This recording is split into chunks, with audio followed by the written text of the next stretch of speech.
Monsieur le Président du Conseil national des barreaux, Messieurs les bâtonniers, Mesdames et Messieurs, mes chers collègues, je me réjouis à mon tour de cette réunion des 5e États généraux du droit administratif. C'est une opportunité qui permet aux juges administratifs, aux avocats, de se rencontrer, de dialoguer, de confronter leurs points de vue et leurs idées sous le regard de la doctrine. Je pense que, par conséquent, c'est un moment qui est très important dans la vie de la cité, dans le débat public, et c'est un moment qui est vivant depuis 5 ans et qui est appelé à permettre d'approfondir un certain nombre de réflexions sur des enjeux communs, et notamment sur une question qui n'était pas toujours visible ou qui n'était pas toujours intelligible il y a une décennie ou plusieurs décennies, qui est le rôle du juge administratif dans la protection des libertés et des droits fondamentaux. Et précisément, les procédures d'urgence ont dévoilé cette vocation et ce rôle du juge administratif qui était réel et qui en même temps était caché.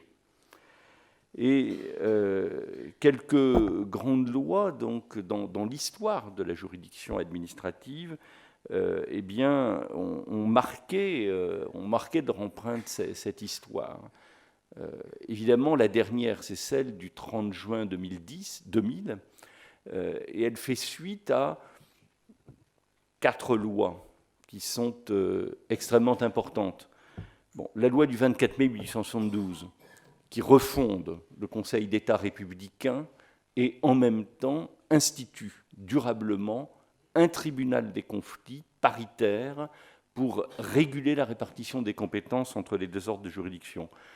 Le décret du 30 septembre 1953, qui est un décret-loi, et la loi du 31 décembre 1987, qui crée d'une part les tribunaux administratifs, juges de droit commun du contentieux administratif, puis les cours administratives d'appel. 3e grand texte, la loi du 8 février 1995, qui a étendu les pouvoirs d'astreinte et d'injonction du juge administratif. Et c'est dans la lignée donc, de ces actes fondateurs que s'inscrit la loi du 30 juin 2000 relative aux référés devant les juridictions administratives. Cette loi a marqué une étape majeure du cycle d'adaptation et de transformation de la justice administrative qui intéresse beaucoup plus l'essence que l'existence même de l'institution. Car le développement des procédures d'urgence touche à la fonction même de juger et au rapport du juge au temps. Ce dernier n'est pas seulement une contrainte organisationnelle à laquelle doit s'ajuster en permanence l'administration de la justice en fonction des flux contentieux ou des moyens dont elle dispose. Le temps est devenu, sous le prisme de l'urgence, le point d'ancrage d'une protection plus subjective et plus exigeante des droits fondamentaux. Intervenant dans le cours même de l'action administrative, le juge assume avec une célérité et une proximité inédites sa mission de conciliation des intérêts privés et publics. Et parallèlement, la qualité de ses décisions se mesure à sa capacité à les inscrire dans le réel, et à régler concrètement les litiges dont il est saisi. Et c'était un point historique de faiblesse du juge administratif, que ces décisions n'avaient pas toujours de traduction concrète et de traduction réelle. Et cette dynamique accompagne par ailleurs l'hybridation de la garantie des droits à l'échelle de l'Europe, et elle déborde désormais le seul cadre des référés, innervant donc tout le contentieux administratif.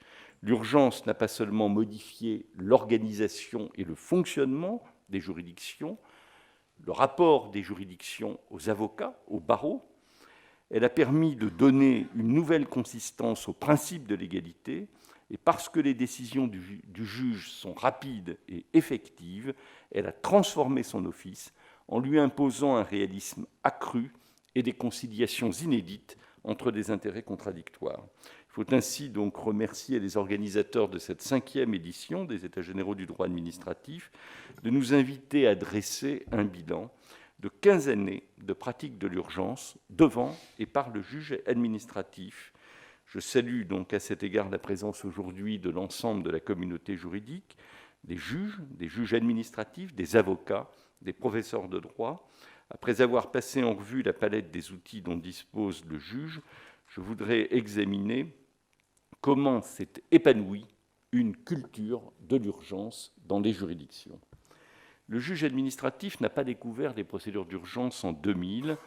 Leur rénovation et leur extension ont été un aggiornamento nécessaire, car elles ont permis de réaffirmer la place qu'occupe le juge administratif au sein de notre système juridictionnel, donc au service de la garantie des droits fondamentaux. Ainsi que l'a souligné le président Laptoul, cette rénovation n'a succédé ni à un vide ni au néant. Elle a été conçue comme le prolongement d'une réflexion engagée depuis une quinzaine d'années pour développer le rôle du juge administratif dans l'urgence. À côté de l'ancienne procédure du sursis à exécution, très contraignante et difficile d'accès, assez lente aussi, avaient en effet été créées des procédures spéciales destinées à permettre une intervention plus rapide du juge, et ce, dès les années 70 et au cours des années 80. Par exemple, le sursis à exécution pour les projets de travaux exigeant une étude d'impact ou une enquête publique, ou la procédure de déféré préfectoral urgent lorsqu'un acte d'une collectivité territoriale est de nature à compromettre l'exercice d'une liberté publique ou individuelle. Cette évolution s'est confirmée au cours des années 90 dans certains domaines du droit public avec l'institution d'une voie de recours spéciale contre les arrêtés de reconduite à la frontière et aussi la création du référé précontractuel. Pour autant, une refonte et un élargissement des procédures d'urgence se sont imposés sous l'influence de plusieurs facteurs.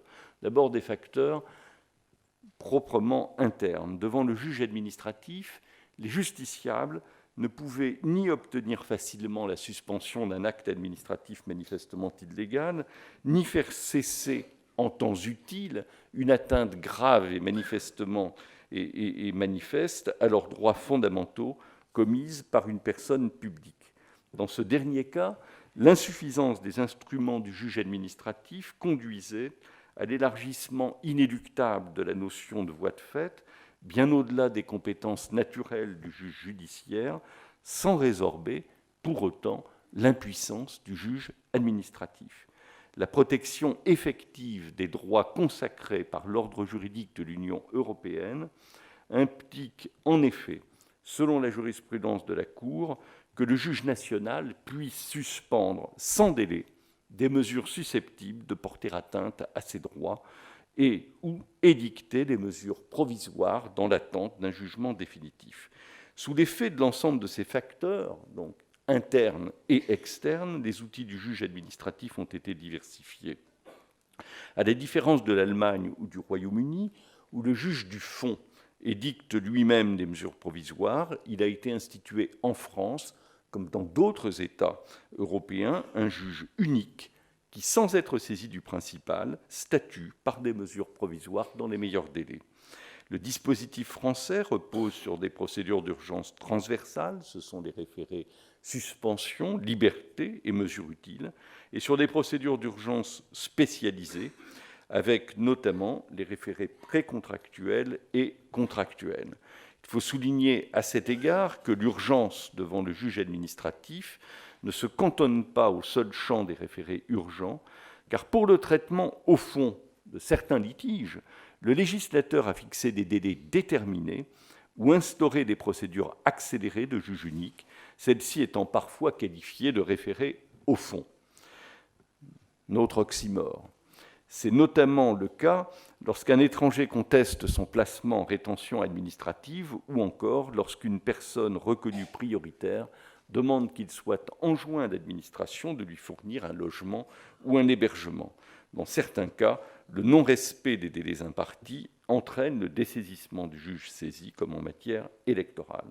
Nous assistons par conséquent au déploiement d'un office nouveau, À la fois juge de l'urgence et juge dans l'urgence, le juge administratif a défini des critères au regard desquels est appréciée l'urgence d'une affaire et il a adapté ensuite la conduite des procédures engagées devant lui. Le juge administratif s'est doté de sa propre grille d'analyse de l'urgence grâce à une double mise en balance subjective et objective des circonstances de l'espèce. Selon une jurisprudence constante, la condition d'urgence peut être considérée comme remplie lorsqu'il est porté atteinte d'une manière suffisamment grave et immédiate, selon une expression bien connue de notre jurisprudence, à un intérêt public, à la situation du requérant ou aux intérêts qu'il entend défendre. Dans la pesée de l'urgence, toutes les composantes de l'intérêt public sont prises en compte, qu'il s'agisse de la continuité du service public, de la protection de l'environnement ou de la sauvegarde de l'ordre public. Il est aussi tenu compte de l'intérêt public qui commande que soient prises les mesures provisoires nécessaires pour faire cesser immédiatement l'atteinte aux droits conférés par l'ordre juridique de l'Union européenne. S'agissant du volet subjectif de l'urgence, le juge examine les effets de la décision contestée sur la situation concrète du requérant, notamment pour une société, sur son équilibre financier, comme l'ont illustré des ordonnances relatives au VTC, donc les véhicules de tourisme avec chauffeur. Apprécié globalement, la condition d'urgence exige ainsi une mise en balance d'intérêts concurrents, public et privé, que le juge administratif pondère et compare selon une échelle de mesures adaptée à chaque procédure. Dans certains cas, le juge a aussi instauré des présomptions d'urgence réfragables lorsqu'une décision risque de bouleverser la situation du requérant d'une manière certaine, immédiate et difficilement réversible. En matière d'urbanisme, c'est le cas des autorisations de démolir ou de construire lorsque les travaux ne sont pas encore achevés, ou encore des décisions de préemption lorsque l'acquéreur évincé n'est pas entré en possession du bien ou du droit préempté. S'agissant du droit des étrangers, la présomption d'urgence joue, on le sait, à l'égard des décisions d'urgence, des décisions d'expulsion, de retrait ou de renouvellement du titre de séjour d'un étranger. La jurisprudence a cependant circonscrit l'urgence présumée. Pour donner leur plein effet utile aux référés urgents, le juge administratif peut actionner différents leviers procéduraux. Une procédure de tri lui permet en effet de rejeter sans débat contradictoire et sans audience publique des requêtes non urgentes, manifestement irrecevables ou infondées, ou ne relevant pas de la compétence du juge administratif. En outre, les exigences de la contradiction ont été adaptées à l'urgence. Le déroulé ordinaire de la procédure est en effet accéléré dans des proportions notables, tout en laissant au juge du référé le maître de son tempo. Il peut, à cet égard, ordonner si nécessaire la réouverture de l'instruction, une mesure d'expertise, ou renvoyer l'affaire devant une formation collégiale. Son intervention est d'autant plus active que les procédures d'urgence donnent tout leur poids à l'oralité.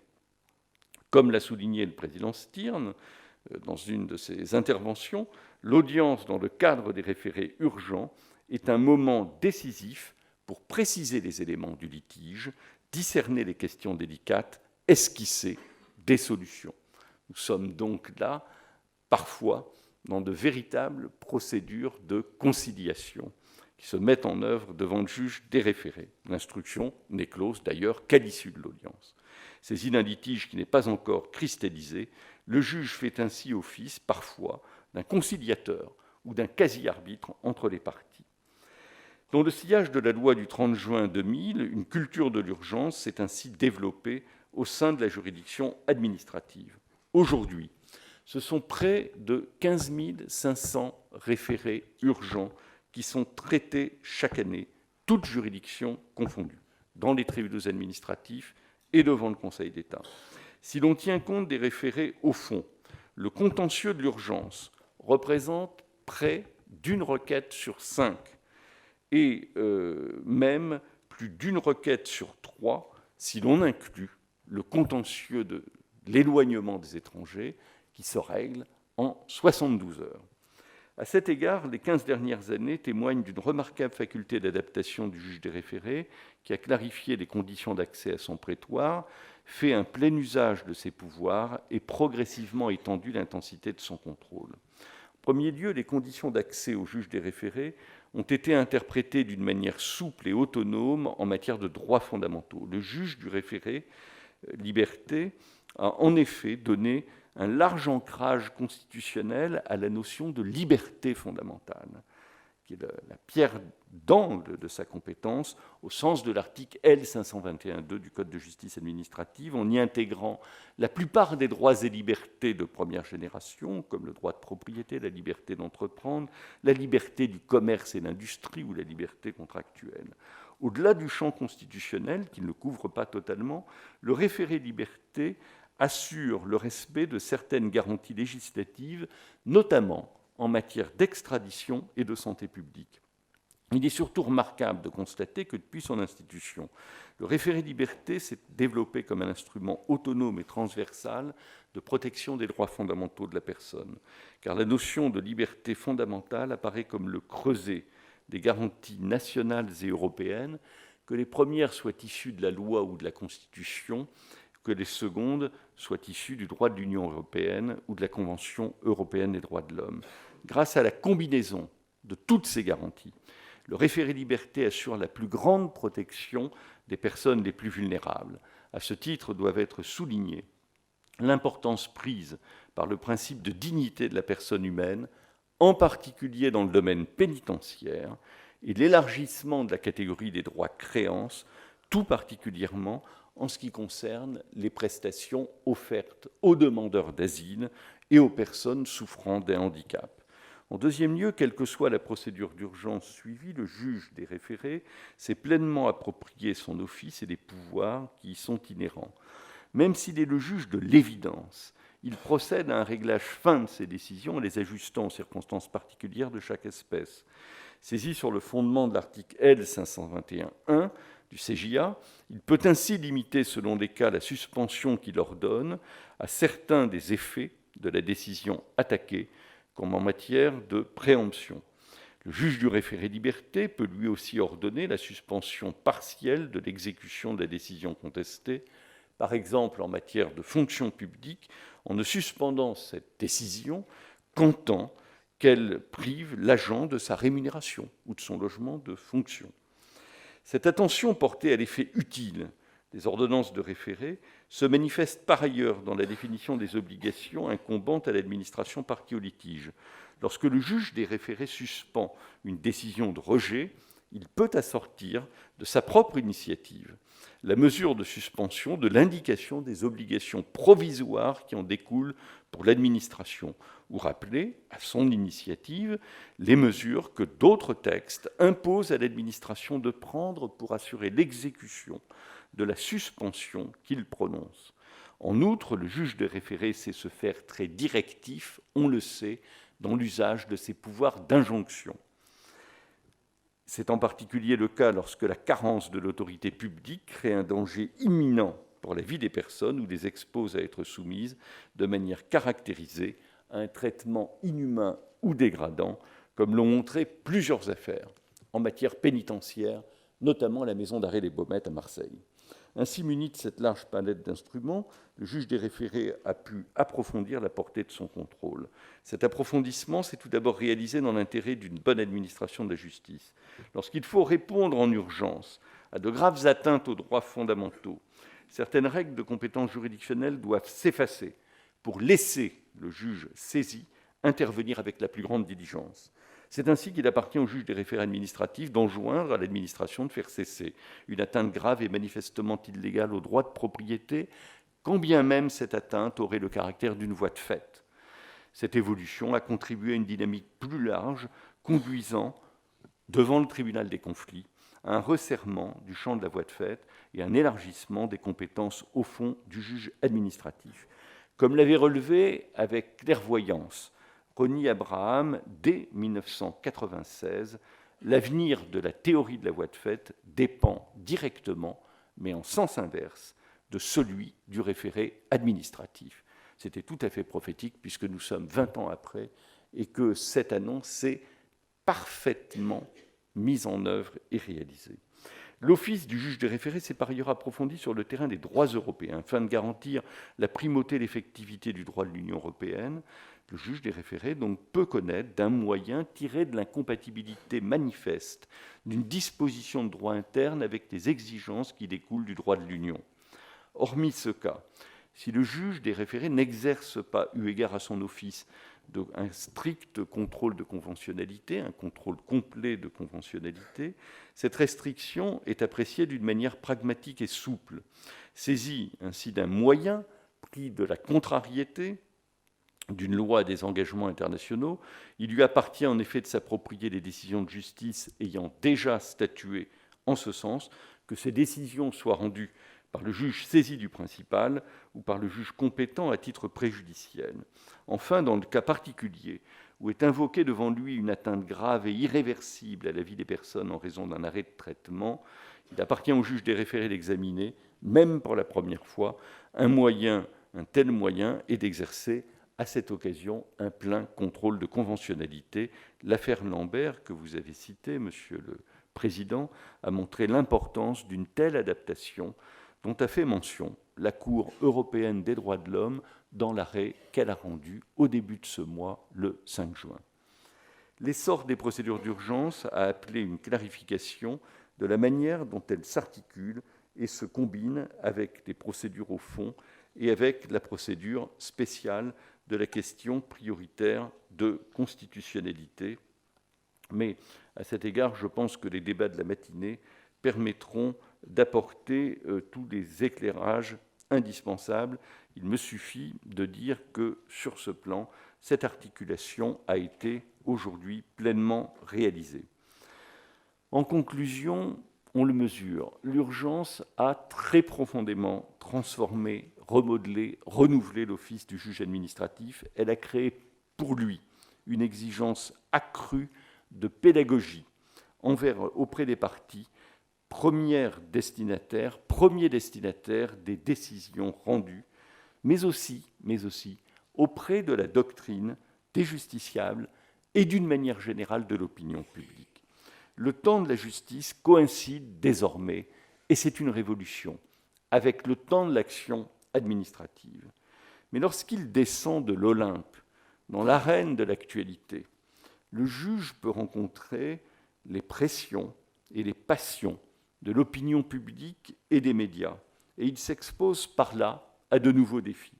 L'urgence ne saurait conduire à la précipitation ni à la confusion des rôles, car l'acte de juger requiert, même et surtout dans l'urgence, une prise de distance pour s'isoler du tumulte des opinions et des contingences et faire vivre pleinement les principes d'une justice indépendante et impartiale. Je ne doute pas que les échanges et les interventions de ce jour aborderont d'une manière féconde les différents aspects et domaines de l'urgence devant le juge administratif et traceront ainsi, conjointement avec le barreau, des pistes nouvelles d'approfondissement et de perfectionnement avant que nous ne poursuivions notre cheminement commun lors des 6e, 7e, 8e États généraux, que j'espère toujours présider, du droit administratif avec le Conseil national des barreaux, l'ensemble de la juridiction administrative et la doctrine, toujours réunis dans cette maison de la chimie qui ne débouche pas toujours sur des explosions incontrôlées, mais sur des convergences longtemps espérées, attendues et enfin réalisées. Je vous remercie de votre attention.